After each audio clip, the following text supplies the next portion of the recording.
What you are about to hear is a story about two nights, almost exactly a year apart, at the same fashion house, with the same designer at the center of both. In the first one, Meghan Markle is the story. A dramatic entrance in custom white Balenciaga. Cameras screaming her name. Headlines built around her presence rather than the clothes. In the second one, Pier Paolo Piccioli unveils his first full couture collection for Balenciaga, the single biggest moment of his new tenure. And Meghan is nowhere in the building. That gap between those two specific nights tells you more about exactly where Meghan currently stands in the world she has been trying to build than almost any single isolated headline could manage on its own. Hello, friends. My name is James, and you are watching Royal Daily Report, your #1 source for the most exclusive and most shocking royal stories on the internet. If you are new here, hit that subscribe button right now, because tonight, we are working through the Balenciaga story in full. What allegedly happened at the first show, what was absent from the second, and what an empty chair in Paris tells you about the entire Sussex brand strategy right now. And if you have been with us from the beginning, you already know, we never hold back. We never pull back. Let us get into it.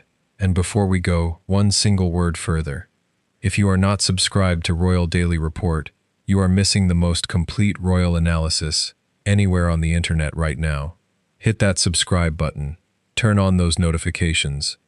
Because this story connects to everything else happening in the Sussex world right now, and you cannot afford to miss what comes next. Subscribe now. Let us get into it. Let us start with exactly what is actually being alleged here, because the specific underlying claim is fairly pointed and worth stating precisely before adding any interpretation. Journalist Paula Froelich reported a Fashion World source saying Meghan was deliberately not invited to the second show, specifically because of how she reportedly behaved at the first one. The alleged reasoning, according to that source, was blunt. The designer wanted attention on his clothes this time, not on Meghan. Neither Balenciaga nor the designer has confirmed anything close to a formal ban. And it is worth being honest that there is no hard proof of intent. But the absence itself is not in question. She was not there. And an absence this specific, at an event this significant, is the kind of thing that speaks for itself, regardless of what any official statement does or does not say. Subscribe to Royal Daily Report right now, because the timing of all this, and why it deserves more scrutiny than it initially got in most of the surrounding coverage, is coming right now. Hit that button, turn on those notifications, subscribe now. She had just quietly returned to the UK with Harry and the children for a private visit to Highgrove, finally meeting Charles and Camilla in person after a long stretch of distance. But that meeting produced exactly zero of the things that typically make a royal visit into a genuine public moment. No balcony appearance, no official family photograph, no walk beside the king in front of cameras. She went in privately, met privately, and left privately. That might be exactly what a fragile family relationship actually needs right now. It is considerably less useful for a public figure whose entire brand runs on visibility. One good Balenciaga photograph could have completely rewritten the story of her week. Instead of being the woman who slipped quietly in and out of a private family meeting while Harry's court defeat dominated headlines back home, she could have been photographed as untouchable international, still very much wanted in rooms that matter. That opportunity was sitting right there. She just was not in the room when it happened. Here is where the designer's own account of how last year's appearance actually came together tells a very different story from the one Meghan's team put out at the time. Meghan's own team describing what last year's visit was supposed to represent framed the entire relationship with the designer as something genuinely built over multiple years, deep creative collaboration, a trusted partnership, language suggesting she functioned almost as a private muse to him. That is a specific and fairly grand claim. But when the designer himself talked to the press after this year's show, his version was considerably more modest. He said Meghan had reached out to him directly, said she would love to come, and that the two of them had simply been texting over the years as acquaintances. His team kept her attendance a surprise because, in his own words, he liked surprises. That is the whole story. According to the person who was actually running the show Meghan asked to attend, he said yes. There is nothing wrong or embarrassing about that on its own. The problem is what happened next. Her team took that simple gesture and repackaged it as something considerably bigger, dressing it up as evidence that the fashion establishment had specifically chosen her. 9 months later, that same fashion establishment held its most important Balenciaga event of the year, and apparently chose everyone except her. Subscribe to Royal Daily Report right now, because the allegations about what actually happened at the first show and why they land as believable to so many people, regardless of official confirmation, is the part of this story that changes how you read The Empty Chair. Subscribe, hit that button, turn on those notifications. Subscribe now. Froelic's source claimed Meghan pulled too much attention toward herself at the previous show, specifically arriving late, pausing repeatedly for photos, turning what was supposed to be the designer's spotlight into her own. Balenciaga has not confirmed that account, and Meghan's team has not accepted it either. But the story lands as believable to a lot of people, specifically because it matches what everyone actually watched happen that night. A massive entrance, endless camera flashes, viral clips, headlines that swallowed whatever the designer himself was trying to showcase. There was also a front-row video that circulated afterward, Meghan visibly reacting at a moment when the rest of the audience stayed composed. Her representative denied she was reacting to a model. There is no confirmed proof of what actually triggered her reaction in that clip. But Meghan does not operate in a world governed strictly by verified facts. She operates in an image economy, where 5 seconds of awkward footage can define how an entire appearance gets remembered.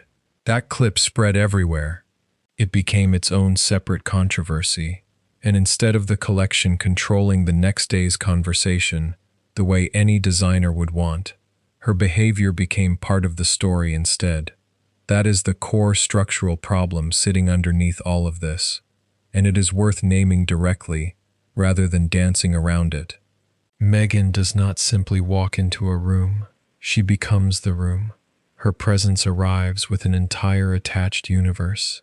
The marriage, the royal feud, the security detail, the facial expressions that get analyzed frame by frame. The designer loses control of the narrative.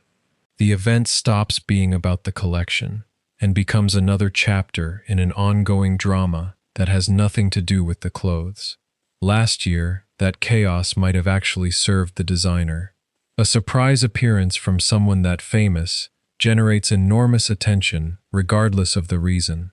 This year, with Demi Moore and Cynthia Erivo, and a full slate of A-listers already confirmed, he simply did not need the unpredictability that comes attached to Meghan.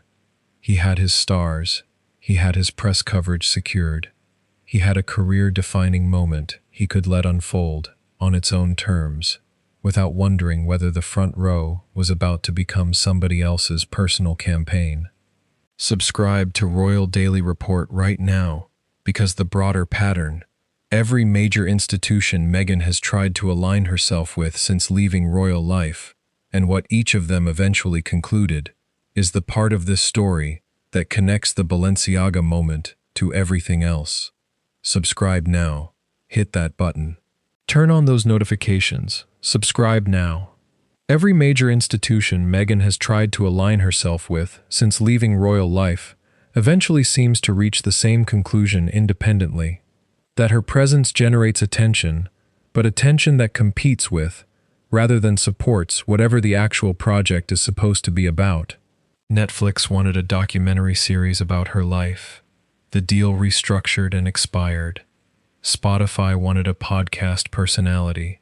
The deal quietly ended without the fanfare its launch received. Now apparently, a fashion house wants a designer's collection to be the story, not the guest sitting in the front row watching it.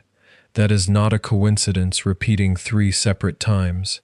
That is a pattern, and patterns tend to be more revealing than any single incident on its own. She was not on the other side of the planet when this year's show happened. She was already in Europe. She had staff security, every logistical reason to be there if she had genuinely been welcome.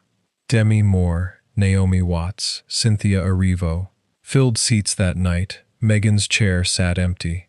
That empty chair does more damage than any statement Balenciaga could have issued because they did not have to say anything at all. No denial needed. No explanation required. The show simply happened. The reviews came in. The photographs circulated, and she was not part of any of it. There is a broader contradiction worth pausing on here, one that extends past this single fashion story.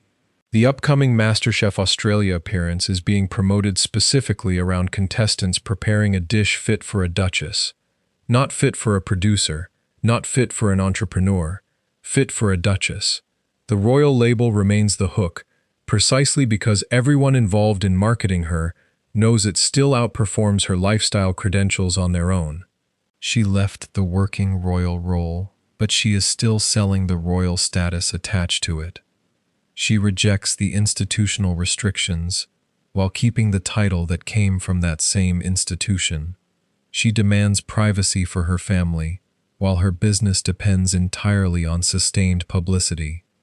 She wants to be taken seriously as an entrepreneur, while television continues introducing her primarily as the woman who married a prince. Balenciaga makes that particular contradiction worse, not better, because fashion was specifically supposed to be the thing that proved she did not need the palace anymore. Evidence of an entirely separate court built from designers, actors, and independently powerful friends. Instead, the single biggest fashion moment of the designer's Balenciaga tenure happened, and her royal title could not get her through the actual door. To be fair, there is a genuine positive in her recent news. A Daytime Emmy nomination for With Love Meghan in the Outstanding Lifestyle Program category. A real legitimate headline after months of considerably rougher coverage. But even that success quietly illustrates just how far she has drifted from the high fashion image she tried to project in Paris last year. An Emmy nomination for a lifestyle show. MasterChef, which is about food. As Ever, which sells jam, honey tea, and wine. Reports of a possible cookbook. She is not moving toward a permanent position in high fashion anymore. She is moving deeper into kitchens, gardens, and carefully staged domestic warmth. There is nothing inherently wrong with that specific business model. The actual problem is that she seems unwilling to fully commit to one clear identity. She wants to be the relatable woman, cooking at home, and simultaneously the untouchable duchess, arriving fashionably late to couture shows. She wants audiences to find her warm and ordinary, then turns around and reminds television viewers that a dish needs to be worthy of her title. She wants royal-level privacy in Britain and full celebrity-level exposure in Paris. And she wants every one of those contradictions to work entirely in her favor at once. The real strength of last year's Paris appearance was never really about the dress itself.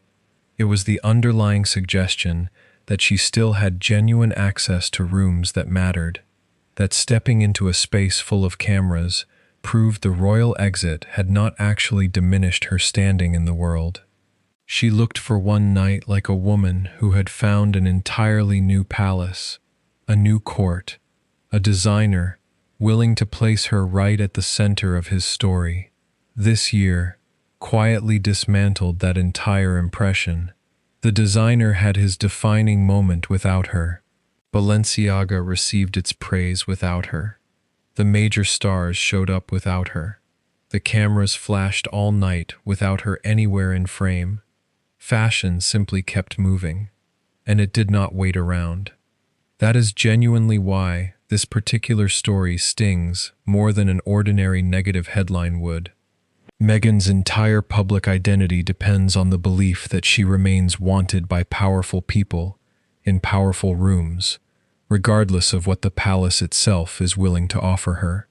The logic has always been that if one door closes, there is always another one still open somewhere. But right now, those remaining doors keep getting smaller. Instead of a lasting Netflix empire, there is one lifestyle series fighting to stay relevant. Instead of an influential podcast brand, there are old clips and a deal that quietly ended. Instead of a genuine fashion alliance, there is one memorable surprise appearance, followed by one very visible, very public absence. Instead of an actual public royal reunion, there is a secret meeting that produced no photograph at all. None of this genuinely proves that the entire fashion industry has formally and permanently shut her out. That specific claim would be an overstatement. The anonymous source could be exaggerating. There might be a private, mundane explanation for the missing invitation that has nothing to do with any of this. The designer may genuinely still consider her a friend, regardless of who attended his show. All of that deserves to be acknowledged honestly. But none of it erases the central uncomfortable fact, sitting at the middle of this story. Her team presented last year's appearance as the beginning of a lasting relationship, and the single biggest event connected to that supposed future happened entirely without her in the room. Last year, Paris proved she still mattered. This year, Paris proved it did not need her to prove anything at all. Last year, she arrived surrounded by flashing cameras and instant headlines. This year, those same cameras flashed for everyone else in that room. Last year, her team called her a collaborator. This year, the actual collaborator simply was not there. The fashion world does not need to argue with her publicly or issue any statement at all. It can simply stop calling. It can dress someone else. It can hand that coveted front row seat to a person who generates genuine attention without also dragging an entire royal soap opera into the room behind them. No amount of curated flowers on Instagram manufactures an invitation that simply never arrived. No polished video can retroactively place her inside a show that carried on perfectly well without her. Balenciaga never had to publish a headline saying she had been dropped. The empty chair did that work entirely on its own. That is all for tonight, friends. I am James, and this has been Royal Daily Report. If this story hit different for you tonight, hit that like button right now. Subscribe if you have not already, and turn on those notifications, because we are here every single week with the complete picture that other channels skip past. Share this tonight with someone who follows this story and who deserves the full analysis, not just the headline version. Subscribe now. Tell 5 friends. I will see you in the next one. Until then, stay informed, stay curious, and stay royal. Goodbye, friends.